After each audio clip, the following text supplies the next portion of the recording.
name is Trasciatti. I'm an associate professor of rhetoric in the College of Arts and Humanities at Hofstra and president of Remember the Triangle Fire Coalition. Well, the fire happened on March 25th, 1911, at just before closing time on a Saturday afternoon. The almost certain cause was a cigarette that was thrown into the bin where there were scraps of cloth. And it raged through the 8th, 9th, and 10th floors of the Ash Building on the corners of Washington and Green in New York's Greenwich Village.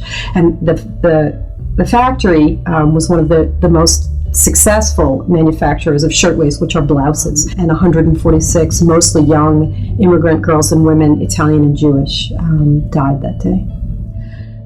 It's important to me for several reasons. My mom was a garment worker. I remember her telling me that she and the other women who worked in the factory knew that they were safe because of what had happened to the girls at Triangle. And so it's always had this kind of powerful resonance for me.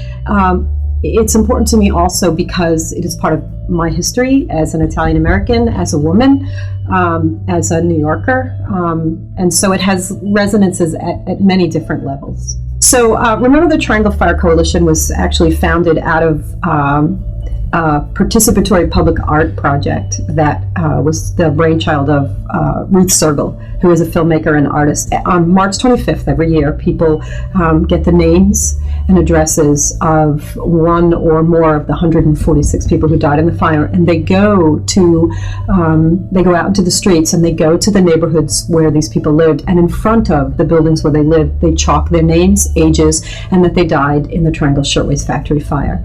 And the response to that was, I've done it a few times. That's how I met Ruth. It's a very moving thing to do. It connects you to people, it connects you to the history, connects you to the women, connects you to the neighborhood. And from that project, Ruth created the Triangle Fire Coalitions. It had always been part of the coalition's mission to build a permanent memorial. After the centennial, we realized that it was important to have a memorial at the site of the fire. The wonderful Stephen Greenhouse, who's a labor reporter for the New York Times, did a story on our work, and the governor saw the story and contacted us and agreed to fund the full capital budget of $1.5 million.